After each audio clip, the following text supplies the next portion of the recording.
Gout एक arthritis की form होती है जिसमें कि बहुत ज़्यादा जॉइंट्स में पेन होती है। स्पेशली जो पैर का अंगूठा होता है उसमें बहुत ज़्यादा स्वेलिंग और बहुत ज़्यादा पेन होनी शुरू हो जाती है। तो फ्रेंड्स, आज हम बात करेंगे गाउट के बारे में। तो मैं डॉक्टर हेमलता आपका बहुत बहुत स्वागत करती हूँ अपने यूट्यूब चैनल में। और आज मैं आपको बताऊंगी कि गाउट जो है वो किस वजह से हो जाता है, उसके कॉजेज़ क्या होते हैं, उसकी क्या प्रिवेंशन, हम कैसे उसको प्रिवेंट कर सकते हैं, और होम्योपैथी से हम कैसे पूरी तरह से गाउट को ठीक कर सकते हैं। तो मेरे साथ बने रहिए।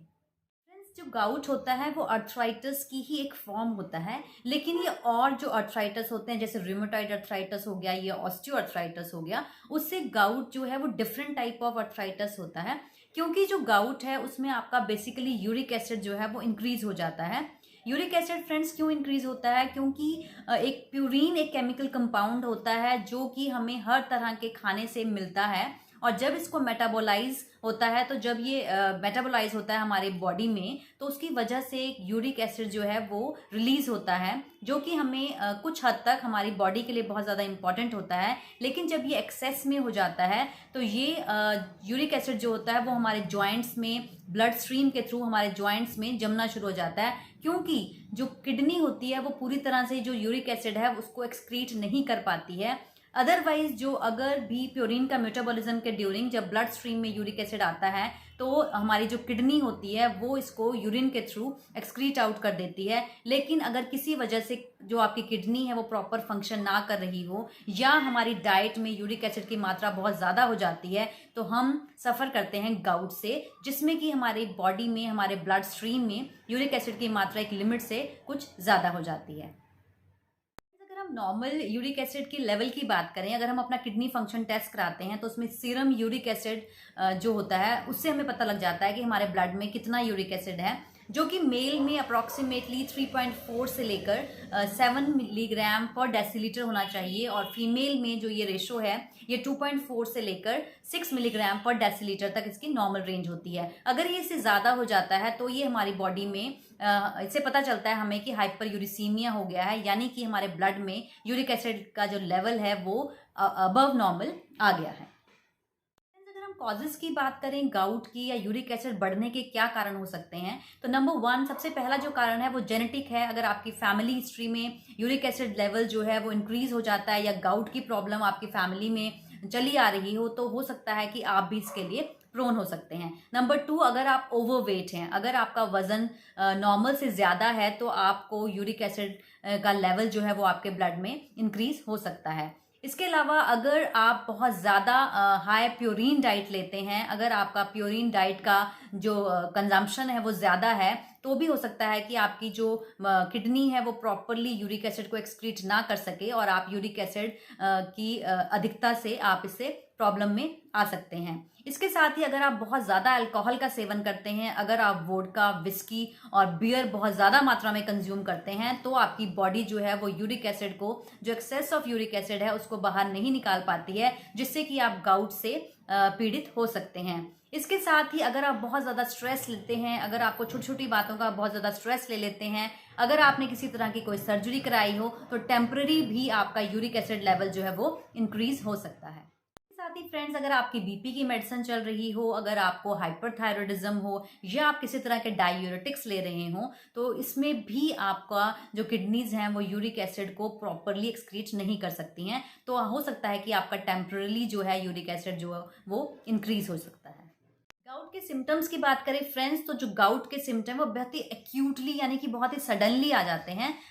रातों रात आपको लगेगा कि आपको जो सपोज आप रात को सोएं और सुबह जब आप उठते हैं तो आपको लगेगा कि आपका जो पैर का अंगूठा है वो बिल्कुल भी नीचे नहीं लग रहा, उसमें बहुत ज़्यादा स्वेलिंग है और बहुत ज़्यादा पेन हो रही है। तो ये गाउट का सबसे मेन और फर्स्ट सिम्टम होता है कि आपके जो पैर का अंगूठा है वो बहुत ज़्यादा सूज जाता है, उसमें बहुत ज़्यादा पेन हो जाती है, और उसमें बहुत ज़्यादा रेडनेस, और वो जो जगह है जो अंगूठा है वो बहुत ही ज़्यादा छूने में उसमें बहुत ही ज़्यादा पेन होनी शुरू हो जाती है और धीरे धीरे ये सभी जॉइंट्स में फैल जाती है पेन। स्पेशली आपको फिंगर जॉइंट, जब आप सुबह के समय उठते हैं तो उसमें आपको स्वेलिंग लगती है, रेडनेस लगती है और कई बार आपको बहुत ही ज़्यादा इचिंग होने लगती है। और धीरे धीरे ये जो पेन है ये रिस्ट जॉइंट में, एल्बो जॉइंट में और इवन नी जॉइंट तक भी ये पेन जो आपकी जा सकती है। और कुछ पेशेंट जो होते हैं उनकी मूवमेंट जो है वो लिमिटेड हो जाती है। वो जब भी कोई काम करने लगते हैं तो उनको काम करने में बहुत ज़्यादा प्रॉब्लम होती है, क्योंकि उनको इतनी ज़्यादा स्वेलिंग और पेन होनी शुरू हो जाती है कि जिसकी वजह से उनकी जो मूवमेंट है वो लिमिटेड हो जाती है। तो ये जो सिम्टम्स हैं फ्रेंड्स, ये मेन सिम्टम्स होते हैं गाउट के। और ये जो पेन है फ्रेंड, ये होती है ड्यू टू यूरिक एसिड के जो क्रिस्टल्स हैं, यूरेट्स जो होते हैं, ये आपके जॉइंट्स में जमने शुरू हो जाते हैं, जिसकी वजह से आपके जो पेन और स्वेलिंग है वो बहुत ज़्यादा आपको फील होती है। अगर आप इस चीज़ का भी ध्यान नहीं देते हैं तो धीरे धीरे जो ये स्टोन फॉर्मेशन के कारण भी बन जाता है। आपकी किडनी में भी स्टोन फॉर्मेशन के चांसेस जो हैं इसकी वजह से बढ़ जाते हैं।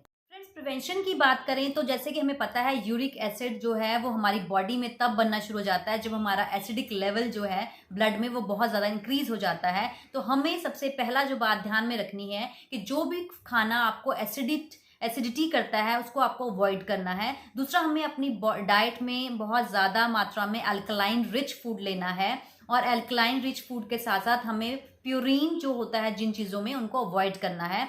तो प्योरीन रिच डाइट जो होती है फ्रेंड्स, उसमें आपको स्पिनच यानी पालक को बहुत ज़्यादा अवॉइड करना है। दूसरा, फूल गोभी को आपने अवॉइड करना है। तीसरा, आपको बहुत ज़्यादा जिसमें प्रोटीन ज़्यादा होता है, स्पेशली एनिमल प्रोटीन्स को आपको अवॉइड करना होगा, जैसे कि रेड मीट जो होता है, पोल्ट्री जो चिकन जो है वो आपको अवॉइड करना पड़ेगा। और जो पोर्क है या और भी जो मीट है, स्पेशली एनिमल प्रोडक्ट आपको बहुत ज़्यादा मात्रा में अवॉइड करने पड़ेंगे।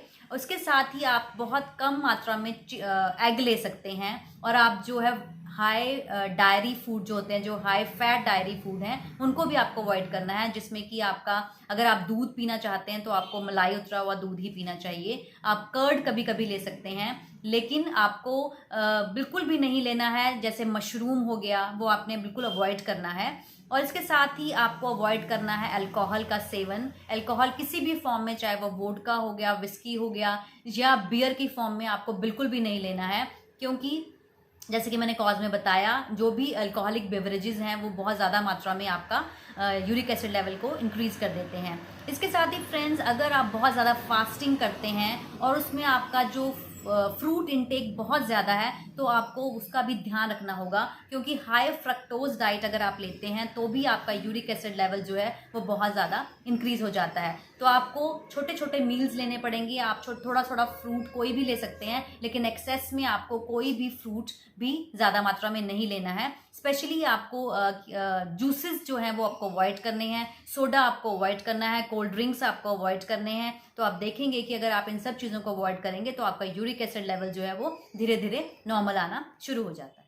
मैं आपको बताती हूँ कि आप क्या चीज़ें लेकर अपना यूरिक एसिड लेवल जो है वो नॉर्मल कर सकते हैं। तो सबसे पहले आप ले सकते हैं एप्पल साइडर विनेगर। आपको क्या करना है, हाफ टी स्पून से शुरू कर हाफ से लेकर 1 टीस्पून आप Apple cider vinegar 1 cup Luke warm water में आप इसको ले सकते हैं डेली सुबह खाली पेट। इसके साथ ही आप ले सकते हैं नींबू पानी। नींबू पानी जो है फ्रेंड्स, वो चाहे टेस्ट में एसिडिक होता है, लेकिन वो आपके ब्लड में जाकर, आपकी बॉडी में जाकर अल्कलाइन हो जाता है और वो भी आपका यूरिक एसिड लेवल को कम करने में बहुत ही ज़्यादा हेल्पफुल साबित होता है। इसके साथ ही आंवला जूस आप ले सकते हैं, आप गाजर का जूस ले सकते हैं और आप चुकंदर का जूस भी लेकर यूरिक एसिड लेवल को कम कर सकते हैं। इसके साथ ही फ्रेंड्स, आपको वाटर इनटेक खूब ज़्यादा करना है। कम से कम 12 से 15 गिलास पानी के आपको ज़रूर पीने चाहिए, ताकि आपका यूरिक एसिड लेवल जो है वो नॉर्मल रह सके। और इसके साथ ही आप कोकोनट वाटर भी पी सकते हैं, यानी कि ऑन एन एवरेज आपको लिक्विड जो हैं चीज़ें वो ज़्यादा लेनी है।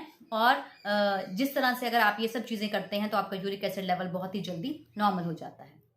फ्रेंड्स, हम बात करेंगे कि होम्योपैथी में हम कैसे यूरिक एसिड लेवल को कंट्रोल कर सकते हैं और कैसे हम इसे परमानेंटली ठीक कर सकते हैं। तो सबसे फर्स्ट जो मेडिसिन है फ्रेंड्स, वो है अर्टिका यूरिन्स। अर्टिका यूरिन्स को फ्रेंड्स आपको मदर टिंक्चर के फॉर्म में यूज़ करना है और इसकी आपने 10 से 15 बूंदे आधा कप गर्म पानी, बॉइल्ड वाटर जो होता है, बहुत ज़्यादा गर्म पानी में आपको इसकी 10 से 15 बूंदे मिलानी है। और इसको अगर आप सुबह दोपहर शाम खाना खाने के आधा घंटे के बाद लेते हैं तो आप देखेंगे कि आपका यूरिक एसिड जो लेवल है वो बहुत जल्दी नॉर्मल हो जाता है। और अगर आपको गाउट के क्रिस्टल्स यानी यूरिक एसिड के क्रिस्टल्स भी आपके जॉइंट्स में जमा हो गए हों तो वो भी बहुत जल्दी इससे ठीक हो जाते हैं। जो यूरिक एसिड अर्टिका यूरिन्स के फ्रेंड्स सिम्टम्स की बात करें तो इसमें बहुत ज़्यादा पेन होती है, स्पेशली सर्दियों के मौसम में जब ठंडी हवाएं चलती हैं या बर्फ़ वाले इलाके में अगर आप रहते हो जहाँ पे बहुत ज़्यादा बर्फ़ गिरती हो और आपके हाथों पैरों में बहुत ज़्यादा नंबनेस हो रही हो, बहुत ज़्यादा स्वेलिंग हो गई हो, बहुत ज़्यादा पेन हो रही हो और इवन आपको अर्टिकेरियल रैशेज़ भी अगर हो रहे हो, तो अर्टिका यूरिन जो है फ्रेंड्स वो वंडरफुल काम करती है। इससे आपको पेन्स भी बहुत जल्दी फ़र्क पड़ते हैं। आपके यूरिक एसिड जो क्रिस्टल्स हैं अगर आपके वो जमा हो जॉइंट्स में, वो भी बहुत ही जल्दी डिजॉल्व हो जाते हैं। तो फर्स्ट चॉइस ऑफ रेमेडी जो होती है होम्योपैथी में यूरिक एसिड के लिए वो है urtica urens mother tincture. Medicine है फ्रेंड्स वो है कॉल्चिकम। कॉल्चिकम को भी आपको मदर टिंचर की फॉर्म में यूज़ करना है। इसको भी आप 10 से 12 बूंदें जो हैं वो आधा कप पानी में डाल के दिन में 3 बार ले सकते हैं। कॉल्चिकम में गाउट सिम्टम की बात करें फ्रेंड्स तो इसमें बहुत ज़्यादा पेन होती है बिग टो में और साथ ही में हील्स में बहुत ज़्यादा पेन होती है। इतनी पेन होती है कि पेशेंट को अगर कोई टच हो जाए उसको कहीं भी टो में या हील में, इवन वो फर्श पे भी पैर रखता है तो उसको बहुत ज़्यादा पेन होती है। स्पेशली पेन जो है वो बढ़ जाती हैं रात के समय। पेशेंट को रात में बहुत ज़्यादा पेन होती है और स्पेशली वार्म वेदर में जब भी मौसम गर्म होता है तो पेशेंट की जो तकलीफ़ें हैं वो बहुत ज़्यादा इंक्रीज़ हो जाती हैं। इसके साथ ही फ्रेंड्स पेशेंट बहुत ज़्यादा वीक फील करता है, उसको पूरी टांगों में बहुत ज़्यादा दर्द होती है और पेशेंट जो है उसको नॉजिया फील होता है स्पेशली स्मेल ऑफ फूड से। और जैसे पेशेंट जो है वो स्टूपिंग जैसे बेंड पोजीशन में चलता है तो उसको बहुत ही ज़्यादा आराम मिलता है। तो कॉल्चिकम भी हम यूरिक एसिड क्रिस्टल्स को क्लियर करने के लिए और गाउट को ठीक करने के लिए फ्रेंड्स आराम से दे सकते हैं। मेडिसिन है फ्रेंड्स वो है बेंजोइक एसिड। जो बेंजोइक एसिड है फ्रेंड्स को आपने 30 पोटेंसी में लेना है, 2-2 बूंद दिन में 3 बार।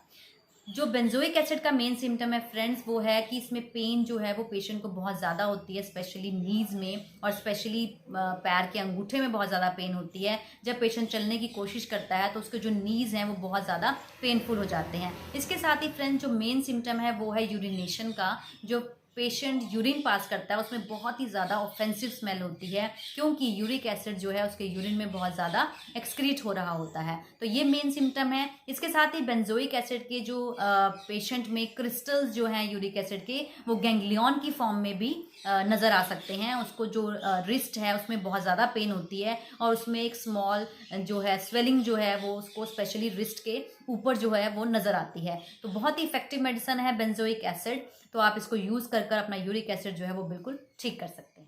फ्रेंड्स ये थी जानकारी गाउट के बारे में यानी यूरिक एसिड के बारे में, जब यूरिक एसिड जो है वो इंक्रीज हो जाता है। होप ये जानकारी आपको अच्छी लगी होगी। अगर आपको अच्छी लगी तो लाइक करें और ज़्यादा से ज़्यादा अपनी फैमिली और फ्रेंड्स के साथ शेयर करें। तब तक के लिए stay healthy and happy. Thank you so much.